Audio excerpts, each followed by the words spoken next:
নমস্কার বন্ধুরা, তিয়াসার রেসিপিতে সকলকে স্বাগত জানাই। আজ আমি পুঁই শাকের একটা দুর্দান্ত স্বাদের রেসিপি নিয়ে হাজির হয়েছি। এখানে আমি বেশ কিছুটা পুঁই শাক নিয়েছি। এবার আমি পুঁই শাকের পাতা আর ডাঁটাগুলোকে আলাদা করে নিচ্ছি। তারপর ডাঁটা আর পাতাগুলোকে আলাদা আলাদা করে কেটে নেব। এই পাতাগুলোকে এরকম একটু বড় বড় করে কেটে নিচ্ছি। এবার আমি ডাঁটাগুলোকে একটু ছোটো ছোটো করে টুকরো করে কেটে নিচ্ছি। তারপর এরকম মাঝখান দিয়ে কেটে নিচ্ছি। এইভাবে যদি মাঝখান দিয়ে কেটে নেওয়া হয় তাহলে খেতে ভালো লাগবে আর রান্নাটাও ভালো হবে।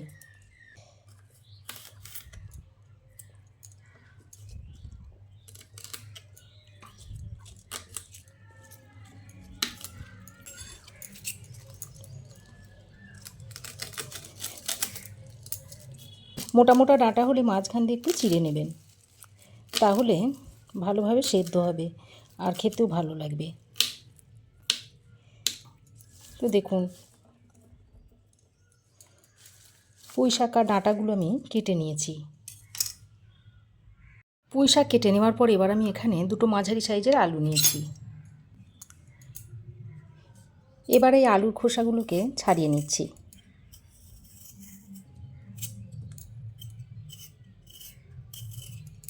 আলুর খোসাগুলো ছাড়ানো হয়ে গেলে আলুগুলোকে এবার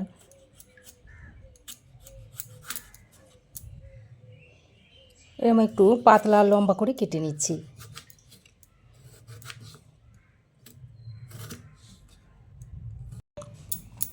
তো আলুগুলোকে কেটে নিয়েছি, আলুগুলোকে এবার তুলে নেব। এবার আমি একটু কুমড়ো নিয়েছি। এই কুমড়োর খোসাটাকে এইভাবে অল্প অল্প রেখে রেখে কুমড়োর খোসাটাকে ছাড়িয়ে নিচ্ছি। একবার পুরো খোসা আমি ছাড়াচ্ছি না। এবার এই কুমড়োটাকেও ছোট ছোট করে টুকরো করে নিচ্ছি।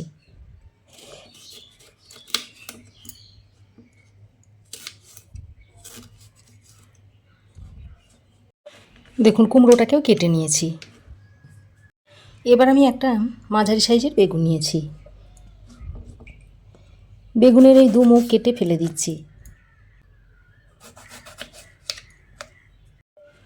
তারপর এই বেগুনটাকে কেটে নেব। দেখুন, বেগুনটাকে এইরকম করে একটু মাঝারি সাইজ করে কেটে নিচ্ছি। খুব বেশি বড় রাখছি না, এরকম মাঝারি সাইজ করে বেগুনটাকে কেটে নিতে হবে। কুমড়ো আলু কাটা হয়ে গেছে। এবার একটা পেঁয়াজ নিয়েছি, এই পেঁয়াজটাকে কেটে নেব।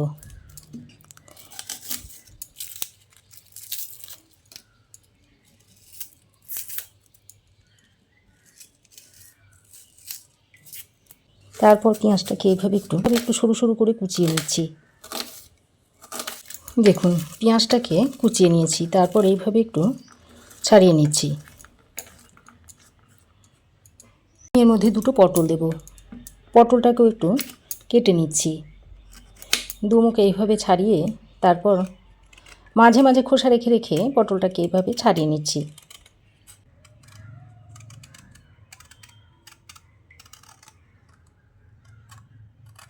তো পটল দুটোর খোসা ছাড়িয়ে নিয়েছি। এবার এই পটলগুলোকে এভাবে কেটে নিচ্ছি।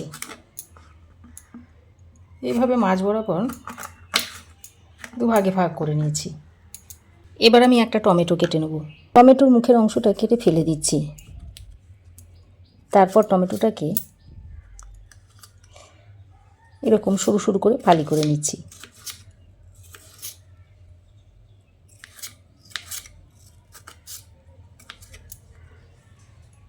এবার কড়াই গরম করে দিয়ে দিচ্ছি 1 টেবিল চামচ মতো সর্ষের তেল। ফোড়নে দিয়ে দিচ্ছি একটা শুকনো লঙ্কা, হাফ চামচ দিয়ে দিচ্ছি গোটা জিরে। ফোড়নটা ভাজা ভাজা হয়ে গেলে এবার এর মধ্যে দিয়ে দিচ্ছি কেটে রাখা পেঁয়াজ। এবার গ্যাসের ফ্লেমটাকে হাইতে করে পেঁয়াজটাকে ভেজে নিচ্ছি। পেঁয়াজটা একটু ভাজা ভাজা করে নিয়ে এবার আমি এর মধ্যে দিয়ে দিচ্ছি 1 চামচ আদা ও রসুন বাটা। তারপর আদা রসুন বাটাটা দিয়ে আবারও পেঁয়াজের সঙ্গে ভেজে নিচ্ছি। আর এই সময় গ্যাসের ফ্লেমটাকে লোতে রেখে দিতে হবে। এবার কিছু গুঁড়ো মশলা দিয়ে দিচ্ছি হাফ চামচ হলুদ গুঁড়ো, হাফ চামচ দিচ্ছি জিরে গুঁড়ো, হাফ চামচ দিয়ে দিচ্ছি ধনে গুঁড়ো, অল্প পরিমাণে একটু লঙ্কার গুঁড়ো দিয়ে দিচ্ছি। তারপর মশলাটাকে ভালো করে একটু কষিয়ে নিচ্ছি। এবার অল্প পরিমাণে একটু জল দিয়ে মশলাটাকে কষিয়ে নিচ্ছি, তাহলে আর মশলাটা পুড়ে যাবে না।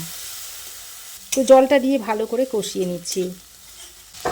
এবার এর মধ্যে কেটে রাখা পটলটা দিয়ে দিচ্ছি। পটলটা দিয়ে মশলার সঙ্গে ভালো করে মিশিয়ে নিচ্ছি। পটলটা দিয়ে খানিকক্ষণ কষিয়ে নিয়ে এবার এর মধ্যে দিয়ে দিচ্ছি কেটে রাখা টমেটোটা। টমেটোটা দিয়ে আরও কিছুক্ষণ কষিয়ে নিতে হবে। পটল টমেটো খানিকক্ষণ কষিয়ে নিয়ে এবার আমি এর মধ্যে আলুগুলো দিয়ে দিচ্ছি, আর সঙ্গে কুমড়োটাও দিয়ে দিচ্ছি। এবার সব কিছুকে আবারও ভালো করে কষিয়ে নিচ্ছি। বন্ধুরা, আজ একটা নতুন রেসিপি আপনাদের তৈরি করে দেখাচ্ছি। হয়তো অনেকের এই রেসিপিটা অজানা রয়েছে। টমেটো, আলু, পটল, কুমড়ো দিয়ে বেশ খানিকক্ষণ কষিয়ে নিয়েছি। এবার আমি কেটে রাখা শাকগুলো দিয়ে দিচ্ছি, আর সব সবজি আমি কাটার পর ধুয়ে নিয়েছিলাম।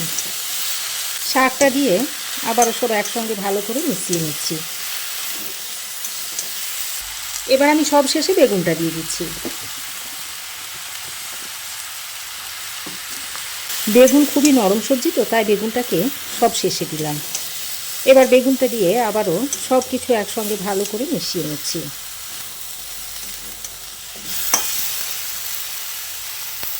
সব কিছু ভালো করে মিশিয়ে নিয়ে এবার আমি মাছের তেলটা দিয়ে দিচ্ছি। মাছের তেলটা আমি আগে থেকে ভালো করে ধুয়ে পরিষ্কার করে রেখে দিয়েছিলাম। এবার একটা ঢাকনা লাগিয়ে কিছুক্ষণ এভাবে রান্না করে নেব। কিছুক্ষণ আমি ঢাকা দিয়ে রান্না করে নিয়েছি, আর মাছের তেলের কালারটা দেখুন অনেকটাই চেঞ্জ হয়ে গেছে। এবার আমি সব কিছু একসঙ্গে মিশিয়ে দিচ্ছি। তো সব কিছু ভালো করে মিশিয়ে নিয়ে এবার আমি এই পর্যায়ে দিয়ে দিচ্ছি পরিমাণ মতো নুন। নুনটা দিয়ে আবারও সব কিছু একসঙ্গে ভালো করে মিশিয়ে নিচ্ছি। এবার গ্যাসের ফ্লেমটাকে মিডিয়ামে করে আবারও ঢাকা দিয়ে 4-5 মিনিট মতো রান্না করে নেব। ঢাকা দিয়ে আমি আরও 4-5 মিনিট মতো রান্না করে নিয়েছি। আর দেখুন, সবজি আর শাক থেকে যে জলটা বেরিয়েছে সেই জলেই দেখুন সেদ্ধ হয়ে গেছে। দেখুন আলুটা সেদ্ধ হয়ে গেছে, আর কুমড়োও দেখুন খুব ভালোভাবে সেদ্ধ হয়ে গেছে। এবার আমি এর মধ্যে স্বাদ মতো একটু গুড় দিয়ে দিচ্ছি। আপনারা গুড়ের বদলে চিনিও দিয়ে দিতে পারেন। আর 2টো চেরা কাঁচা লঙ্কা দিয়ে দিচ্ছি। তারপর গুড় আর কাঁচা লঙ্কাটা দিয়ে আবারও সবজির সঙ্গে খুব ভালো করে মিশিয়ে নিচ্ছি। এবার আমি এর মধ্যে অল্প সামান্য কয়েকটা ধনেপাতা দিয়ে দিচ্ছি। একটু কসুরি মেথি হাতে ডলে দিয়ে দিচ্ছি, আর সামান্য পরিমাণে একটু গরম মশলার গুঁড়ো ছড়িয়ে দিচ্ছি। তারপর আবারও সব কিছুকে একসঙ্গে ভালো করে মিশিয়ে নিচ্ছি। তো খুব ভালো করে মিশিয়ে নিয়ে তারপর আবারও ঢাকা দিয়ে 2 মিনিট মতো রান্না করে নিচ্ছি। ঢাকা দিয়ে আরও 2 মিনিট মতো রান্না করে নিয়েছি। রান্নাটা দেখুন সার্ভ করার জন্য রেডি হয়ে গেছে। আর দেখুন দেখতে কি দুর্দান্ত হয়েছে। আর দেখুন সবজি থেকে কতটা তেল বেরিয়েছে, আর মাছের তেলটা থেকেও অনেকটাই তেল বেরিয়েছে। তাহলে দেখলেন তো বন্ধুরা, মাত্র 1 টেবিল চামচ তেল দিয়ে কত সুন্দর একটা রান্না হয়ে গেল। রেসিপিটা এখন আমি একটা সার্ভিং প্লেটে সার্ভ করে দিচ্ছি। বন্ধুরা, গরম ভাতের সঙ্গে এই রেসিপিটা থাকলে আর অন্য কিছু দরকার হবে না। তাহলে বন্ধুরা আপনারাও একবার এইভাবে তৈরি করে খেয়ে দেখুন। তো রেসিপি কেমন লাগলো অবশ্যই একটা কমেন্ট করে জানাবেন। ভালো লাগলে একটা লাইক ও শেয়ার করবেন। পাশে থাকা বেল আইকনটাও অবশ্যই প্রেস করে দেবেন। আর আমার চ্যানেলে যদি নতুন হয়ে থাকেন তো প্লিজ চ্যানেলটাকে সাবস্ক্রাইব করার অনুরোধ রইল। আজ এ পর্যন্তই। আবার দেখা হবে নতুন কোনো রেসিপি নিয়ে নেক্সট এপিসোডে। সে পর্যন্ত ভালো থাকবেন, সুস্থ থাকবেন। ধন্যবাদ।